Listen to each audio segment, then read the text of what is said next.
It started like every other ridiculous run-in with HOA Karen. I just pulled into my own driveway, back from a quick trip to the store, when I spotted her planted at the edge of my lawn, arms crossed, that signature smug look plastered across her face. Welcome back to Millennial Legacy. Before we dive in, smash that like button and subscribe so we can keep these videos coming. That car, she snapped, before I even had a chance to wrestle my grocery bags from the back seat, is in violation of HOA regulations. I sighed. What is it now, Karen? She strutted closer, pointing an accusing finger at my car. We have very clear rules about what kind of vehicles are allowed to be parked in driveways overnight. That thing is absolutely unacceptable. It's a commercial vehicle, and our bylaws explicitly prohibit those. I frowned, glancing at the car.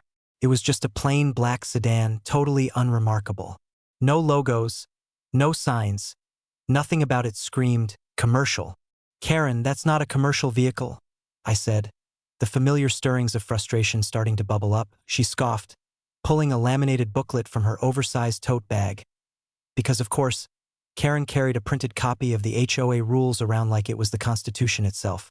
Vehicles used for business purposes are subject to immediate removal. I've already reported it to the board. If it's not moved within the hour, I'm calling a tow truck. I fought back a laugh. You can't just tow someone's car because you think it's a commercial vehicle. Karen's eyes gleamed with petty delight. Oh, but I can. In fact, I already did. The tow truck is on its way. I could feel my blood pressure spiking. Karen had pulled some truly ridiculous stunts before, but this was next level insane. You didn't even give me a chance to move it, I protested. You can't just… The rules are the rules, she interrupted, folding her arms. If you bothered to read the guidelines, you'd know this isn't up for debate. The board agrees with me. That car is violating regulations, and it's getting towed. I shook my head. Karen, you really don't know when to quit, do you? She smirked. You'll learn to respect the HOA eventually. Just then, the unmistakable rumble of a tow truck pulling onto the street made my stomach clench. Karen's grin widened. Ah, perfect timing. I turned towards the truck, watching as the driver hopped out, clipboard in hand. Which vehicle? He asked. Karen pointed with a flourish at the black sedan. That one. Remove it immediately. The driver walked up to me first. You the owner? I shook my head. No, it belongs to my wife. Karen snorted. Oh, and where is she? Because unless she moves it now, it's gone. I smirked. She's at work. But I wouldn't touch that car if I were you. Karen laughed, her voice dripping with condescension. Oh, really? And why is that? I leaned in slightly. Because my wife's an undercover cop. And that's an unmarked police vehicle. Karen's smug expression froze solid. For the first time in all my years dealing with Karen, she looked genuinely speechless. Her mouth opened and closed like a fish, gasping for air, as if trying to find a way to spin this in her favor. But there was no escaping reality. She just walked right into it. The tow truck driver arched an eyebrow. Wait, did you just say this is a police vehicle? I nodded, keeping my gaze fixed on Karen. Yep, an unmarked, government-issued vehicle. Karen's face drained of all color. She started blinking rapidly, her fingers twitching around her laminated rule book, as if she could somehow flip to a page that would magically save her. That doesn't make any sense, she finally sputtered. There are no police in this neighborhood. That car shouldn't be here. I laughed, shaking my head. Karen, you don't get to decide where undercover officers live. And for the record, my wife's been living here longer than you. Karen let out a nervous, high-pitched laugh. This is a misunderstanding. I didn't know. The tow truck driver didn't seem convinced. He crossed his arms. So let me get this straight. You called me out here to tow a legally parked police vehicle?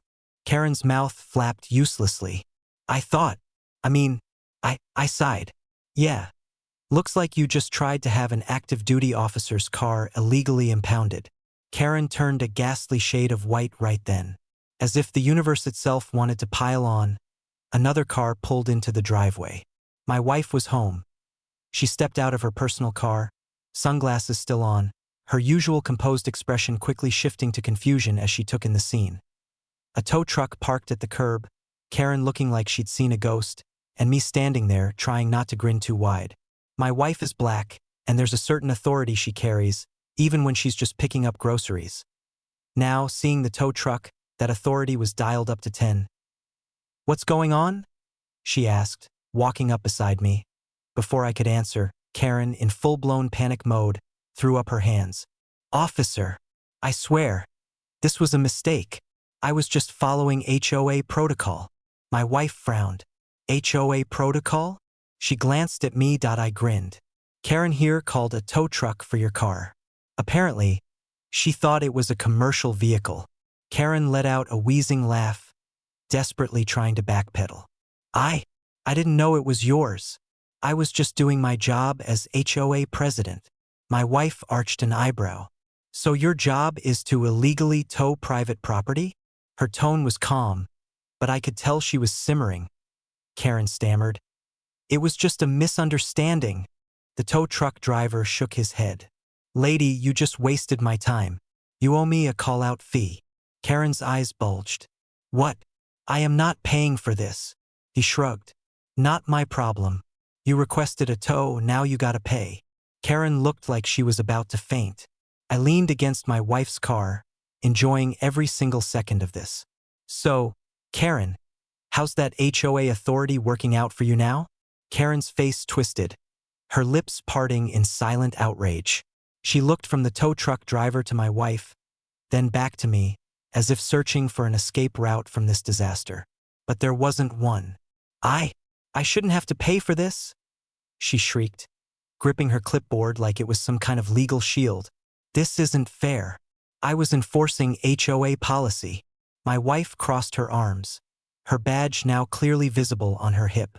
"Karen, let me explain something to you," she said in that measured, authoritative tone she used when dealing with uncooperative suspects.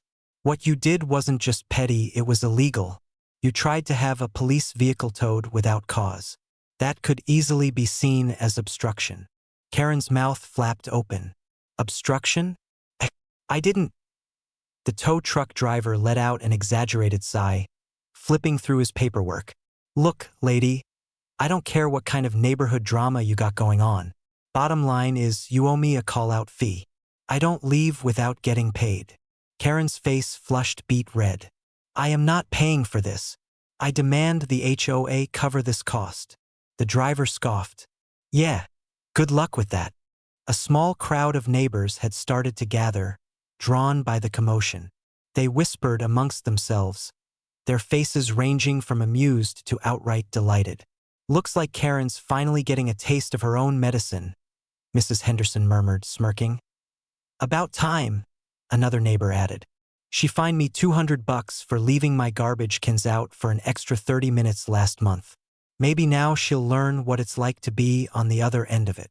Karen, realizing she was losing control of the situation, tried one last desperate move. This is harassment," she screeched, turning towards the crowd. "I have done nothing wrong. I was simply enforcing neighborhood regulations, and now I am being publicly humiliated."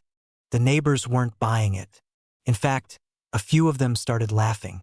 "You mean like how you publicly humiliated the Johnsons by sending violation letters for their overgrown lawn when their son was in the hospital?" someone called out. "Or when you tried to evict the Martins for putting up string lights last Christmas?" Karen's face contorted. "That was different. I was protecting our property values." My wife sighed. "Karen, stop. You're embarrassing yourself." Then things went from bad to worse for her. One of the officers on patrol happened to be driving by when he spotted the commotion. He pulled up, stepping out of his cruiser with a look of mild exasperation. "What's going on here?" he asked, scanning the scene. The tow truck driver gestured at Karen. "This lady called me to tow a police vehicle. Then she refused to pay the call-out fee." Karen immediately went into damage control mode. "Officer, this is just a misunderstanding. I was simply enforcing our community standards when I..." The officer held up a hand, cutting her off. Wait, you called a tow truck for an unmarked police vehicle? Karen's eye twitched. I didn't know it was police issued. How was I supposed to know? It didn't have any markings. The officer pinched the bridge of his nose. You didn't think to check before ordering a tow? Karen let out a frustrated squeak. The rules clearly state. The officer turned to my wife. Ma'am, is this your vehicle? She nodded. Yes, and I'd like to formally report an attempted unlawful towing and harassment. Karen visibly panicked. No, no, no, no. Please, there's no need for that. We can handle this internally. The officer pulled out his notepad. Sorry, but I gotta file a report. Interfering with police property is a serious offense. Karen looked like she was about to be sick as the officer began writing up the incident. The tow truck driver lost patience. All right, that's it, he grumbled. I'm done waiting. He turned to Karen. Either you pay me my fee, or I'm filing in small claims. What's it gonna be? Karen's expression twisted in rage. She looked at the crowd, at the officer, at my wife, then finally at me. I raised an eyebrow. Well, Karen? For a moment I thought she might explode on the spot. Then, with a growl of pure humiliation, she dug into her purse and yanked out her credit card. Practically throwing it at the tow truck driver, he swiped it. Thanks for your business. Karen snatched her card back, looking like she was about to burst into flames.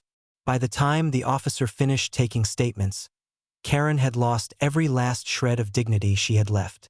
She stormed away from my driveway, avoiding eye contact with anyone. But as she reached the sidewalk, she turned back, her face twisted in venomous hatred. You'll regret this, she hissed. I grinned. Oh, Karen, I already don't. The crowd burst into laughter. Karen stomped away towards her house, defeated. And for the first time in years, I felt like I had finally won. But Karen wasn't done. Not yet. That night, I saw her pacing her porch, talking frantically on her phone. I had a gut feeling she wasn't just venting. She was plotting something. My wife noticed too. We should keep an eye on her, she said, her tone serious. Sure enough, the very next morning, a new HOA letter arrived in my mailbox. A notice of formal violation. I opened it and smirked. Karen was trying to retaliate. But what she didn't know was, I had one last surprise for her. The moment I saw Karen's latest desperate attempt at retaliation, I couldn't help but laugh. The letter was a formal violation notice citing an unauthorized commercial vehicle parked in my driveway. The same vehicle Karen had already been publicly humiliated for trying to tow.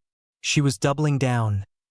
Wow, I muttered, holding up the letter for my wife to see. She really doesn't know when to quit. My wife scanned the notice, then let out a dry chuckle. She must really enjoy losing. Karen tried every trick in the book to get back at me. Within days, I started receiving back-to-back violation notices. First, it was for my car.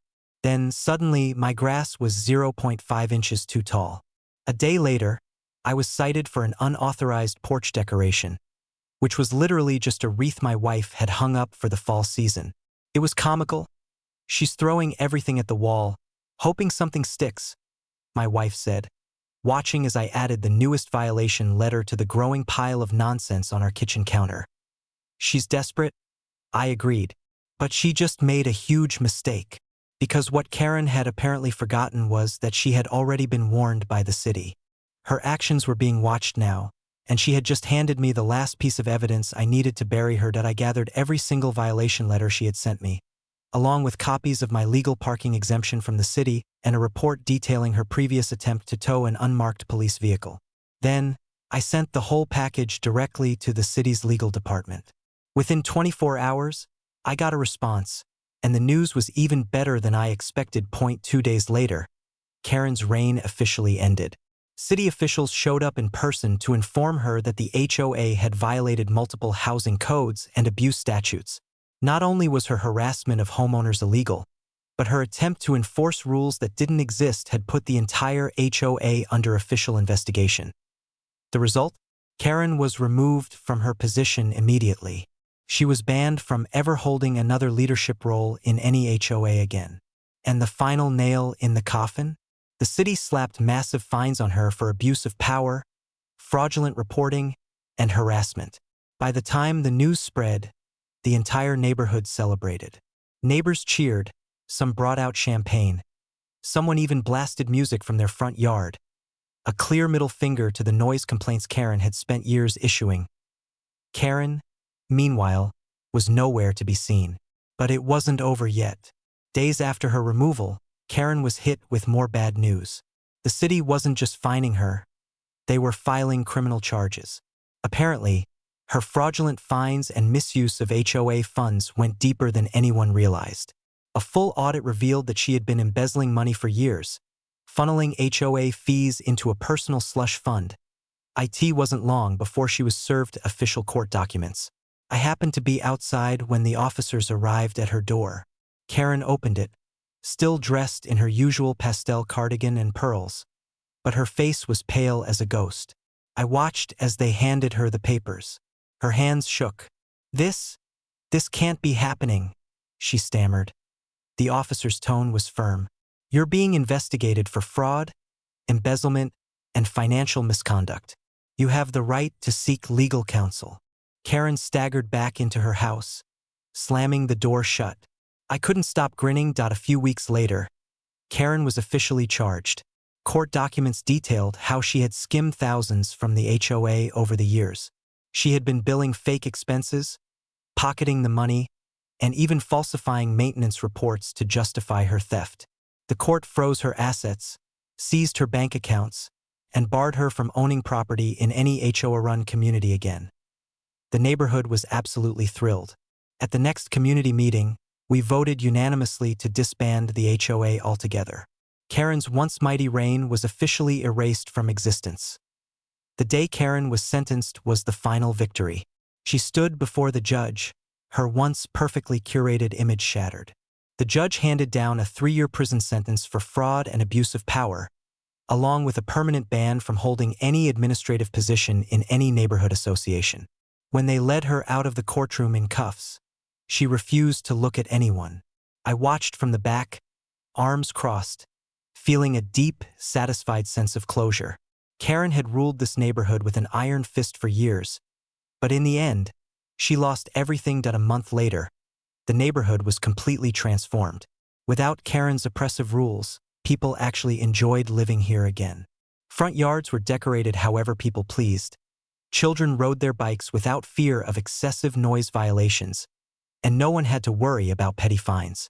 One evening, as I sat on my porch with my wife, watching the sunset, I felt something I hadn't in years: peace. Karen was gone, the HOA was dissolved, and the neighborhood was finally free.